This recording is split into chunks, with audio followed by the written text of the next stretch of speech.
नमस्कार, एक बार फिर से स्वागत है आप सभी का हमारे खास शो पोर्टफोलियो पिक में। मैं कंचन नौटियाल डेली जुड़ती हूँ आपसे हमारे शो के खास सेगमेंट के जरिए, जहाँ पे आपको मिलती है जानकारी बढ़ते गिरते स्टॉक्स के बारे में और साथ ही मिलता है सुझाव हमारे खास एक्सपर्ट्स के जरिए। तो चलिए सीधा जुड़ते हैं राकेश सिंघल जी के साथ और जानते हैं कि आज वो आपके पोर्टफोलियो के लिए कौन सा स्टॉक लेके आए हैं। नमस्कार सर, स्वागत है आपका शो में। नमस्कार Kanchan ji, thank you so much for inviting me on the show. जी सर, कौन सा स्टॉक लेके आए हैं व्यूअर्स के पोर्टफोलियो के लिए जो आने वाले टाइम पे अच्छा खासा मुनाफा दे सकता है? जी बिल्कुल, देखिए आज का जो मेरा स्टॉक है वो एक पेपर इंडस्ट्री का स्टॉक रहेगा जी जिसमें कि काफ़ी पोटेंशियल है, काफ़ी वैल्यू बाइंग है और अभी अच्छे लेवल्स पे भी है टेक्निकली भी। तो हम इसको फंडामेंटली टेक्निकली दोनों तरीके से डिस्कस करेंगे स्टॉक को। तो मैं बात कर रहा हूँ सतिया इंडस्ट्रीज की। तो ये जो कंपनी है जी सतिया इंडस्ट्रीज, अगर हम इसकी बात करें तो ये लोकेटेड है, इनका प्लांट मुक्तसर पंजाब में। और डॉक्टर अजय सेठिया हैं जो जिन्होंने इसको शुरू किया था इनिशियली।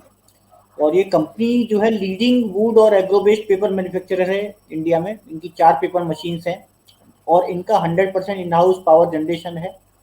इसके अलावा इनके पास 540 एकड़ का यूकेलिप्टस का प्लांटेशन है जो कि इनको वाटर ट्रीटमेंट वाटर डिस्चार्ज करने के लिए जो कंज्यूम करते हैं।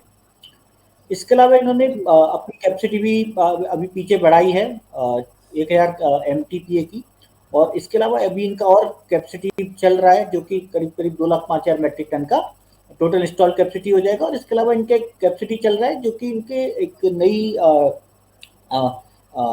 बिजनेस का एक नया उसमें जा रहे सेगमेंट में, जहाँ पे कि क्योंकि गवर्नमेंट का फोकस है सिंगल यूज जो प्लास्टिक है उसको बैन करने का। तो कहीं ना कहीं उसकी वजह से ये कटलरी सेगमेंट में जा रहे हैं, पेपर कटलरी सेगमेंट में। तो वहाँ पे भी ये अपना एक कैपेक्स कर रहे हैं जो कि होपफुली अगले 1-2 साल में कंप्लीट हो जाएगा। हालांकि कुछ कैपेक्स इनका इस 30 सितंबर 2023 तक कंप्लीट होने की संभावना है। तो वहाँ पे भी कहीं ना कहीं इनका फोकस है। इसके अलावा कंपनी जो है, क्योंकि कार्बन क्रेडिट सरप्लस कंपनी है, तो इनको एक रिन्यूएबल एनर्जी क्रेडिट की भी एक सेपरेट इनकम आती है। जी बात करें अगर इनकी कैपेसिटीज की, तो फैसिलिटीज की, तो इनके पास पल्पिंग कैपेसिटी जैसा कि मैंने बताया कि 550 TPDP की पल्पिंग कैपेसिटी है, जहाँ पे कि एग्रो वुड पल्प और वेस्ट पेपर से ये पल्पिंग करते हैं। और क्योंकि इनका जो मेजर एडवांटेज इनको ये है कि जो हीट बेल्ट एरिया है पंजाब का, वहाँ पे ये रहते हैं तो इनको आसानी से इनको रॉ मटेरियल मिल जाता है। तो और कहीं ना राइट कहीं इसकी वजह से जो है इनको काफ़ी अच्छी सेविंग हो जाती है। इसके अलावा इनकी 4 प्लांट्स जो है वो पेपर मशीन के हैं 700 TPD के। तो ये भी एक अच्छा इनको सुपीरियर क्वालिटी पेपर बनाने में इनको एक अच्छी अपॉर्चुनिटी रहती है। इसके अलावा इनका एक केमिकल रिकवरी का 650 TPD का एक कॉस्टिक सोडा का जो है प्लांट है, जो कि कहीं ना कहीं इनको रीयूज करने के लिए काम में आता है। उससे कहीं ना कहीं ये स्टीम रीजनरेट करते हैं, तो पावर जनरेशन इन हाउस होता है। इसके अलावा बात राइट करें इनके 4 टरबाइन है जिनकी टोटल कैपेसिटी 41.95 मेगावाट है।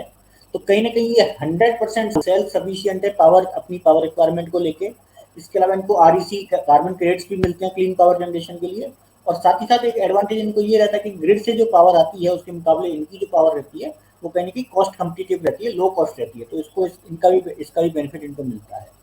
इसके अलावा जैसे जी मैंने बताया था कि तो यूकेलिप्टस की प्लांटेशन भी है इनके पास 540 एकड़ की।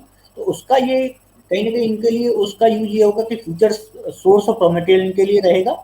और इसके अलावा इनको ये थोड़ा बहुत ओपन मार्केट में भी सेल करते हैं, एक टैक्स फ्री एग्रीकल्चर इनकम इनको जनरेट होती है उससे।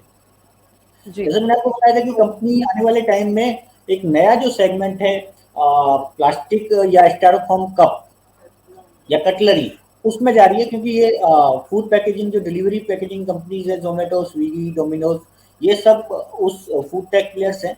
तो वहाँ पे काफ़ी ल्यूक्रेटिव फील्ड है।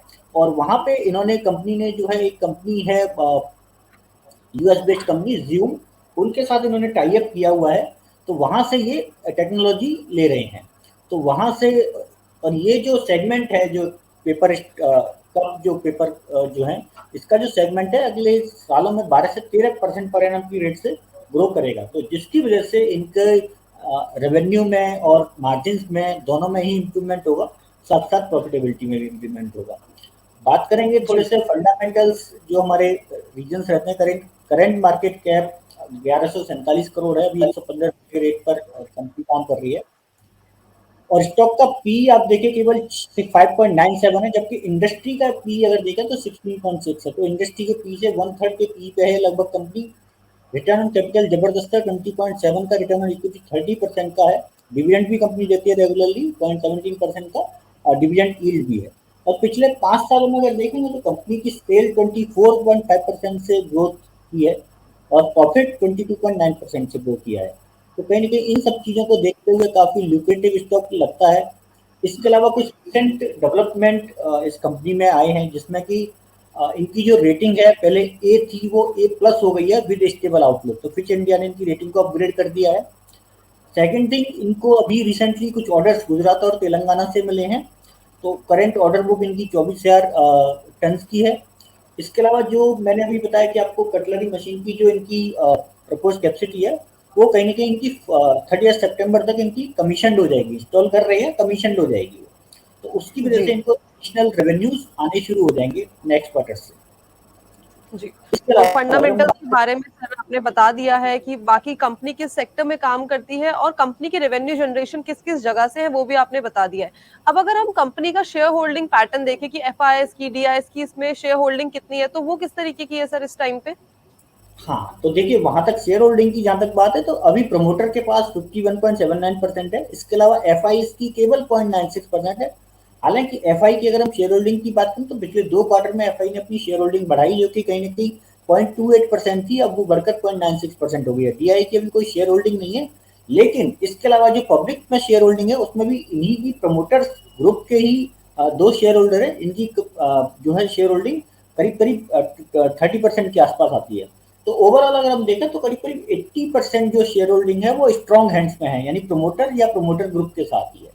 तो कहीं ना कहीं फ्री फ्लोट जो मार्केट में है वो केवल 20% है। तो स्ट्रॉन्ग होल्ड्स में शेयर होल्डिंग भी है। जी सर, जैसे कि ये प्रोसेस इंडस्ट्री में है, इस सेक्टर में है, इस सेक्टर में काफी सारी और भी कंपनीज है, तो आपका क्या रीजन है, कौन से फैक्टर्स को आपने चूज किया है औरों के कंपैरेटिवली कि ये कंपनी अलग से स्टैंड आउट होती है व्यूअर्स के पोर्टफोलियो के लिए? देखिए जहां तक बात करें, हमने इसको इस वजह से किया है कि अगर हम पिछले इनका रिकॉर्ड देखें सेल्स का और प्रॉफिट का, तो सेल्स और प्रॉफिट और इसके अलावा उस सेल्स और प्रॉफिट को तो इन्होंने मेंटेन किया ही है। जबरदस्त तरीके से इन्होंने ग्रोथ दर्ज की है सेल्स में भी और प्रॉफिट में भी। इसके अलावा देखें तो इनका रिटर्न ऑन इक्विटी है वो भी इन्होंने मेंटेन किया है, कंसिडरिंग कि ये अपनी कैपेसिटी भी बढ़ा रहे हैं। उसके अलावा भी तभी भी इसके बावजूद भी इन्होंने अपनी रिटर्न ऑन इक्विटी या रिटर्न ऑन कैपिटल एम्प्लॉयड को मेंटेन किया है। और साथ के साथ अगर देखें तो ऑपरेटिंग प्रॉफिट मार्जिन भी अच्छे हैं। तो कंपेटिटिवली देखें तो बाकी अगर सेक्टर में देखें, और सबसे बड़ी बात सस्ते पी पे, बाकी सस्ते पी पे अभी और कोई कंपनी हमें इतनी ज्यादा नजर आती नहीं है। तो कहीं ना कहीं ये सारी चीजें देख के ये कंपनी को हमने कंसिडर किया है। जी, तो इस टाइम पे बाइंग इनिशिएट मैं कर सकती हूँ इस लेवल्स पे, या अभी मुझे किसी पर्टिकुलर लेवल के लिए वेट करना होगा? देखिए जहां तक बाइंग की बात है तो बिल्कुल बाइंग की जा सकती है, करंट लेवल पे बाइंग की जा सकती है। अभी 115 रुपए के आसपास का भाव स्टॉक का चल रहा है, तो करंट लेवल पे बाई कर सकते हैं। 50% क्वांटिटी करंट लेवल पे बाई कर सकते हैं। 50% क्वांटिटी और थोड़ा सा नीचे है 110 रुपए के आसपास, तो वहां पे भी बाइंग कर सकते हैं। और इस स्टॉक जी को हमें 6 से 12 महीने के लिए रखना होगा। राइट सर, टारगेट्स क्या देखने को मिल सकते हैं हमें 6 से 12 महीने के अंदर? देखिए जो टारगेट प्राइस हमारे रहेंगे इनिशियली 150 का मेरा टारगेट प्राइस रहेगा, जो कि अगले 6 से 12 महीने में स्टॉक में आ जाना चाहिए। जी, तो सर ने टारगेट्स बता दिए हैं, लेवल्स बता दिए हैं, किस टाइम पे आपको बाइंग इनिशिएट करनी है। करंट लेवल्स अच्छे लेवल्स हैं बाइंग इनिशिएट करने के लिए। साथ के साथ सर ने टाइम ड्यूरेशन बता दी, कितने टाइम तक आपको ये स्टॉक अपने पोर्टफोलियो में बनाए रखना चाहिए। Thank you so much sir आपका हमारे शो में आने के लिए, बढ़िया जानकारी, बढ़िया स्टॉक हमारे व्यूअर्स को सजेस्ट करने के लिए। Thanks a lot sir. Thank you. तो ये थे राकेश सिंगल जी जो लेके आए थे आपके पोर्टफोलियो के लिए एक बहुत ही बढ़िया स्टॉक। ऐसे ही अलग अलग स्टॉक की जानकारी के लिए जुड़े रहिए इंडिया न्यूज बिजनेस के खास शो पोर्टफोलियो पिक के साथ। धन्यवाद।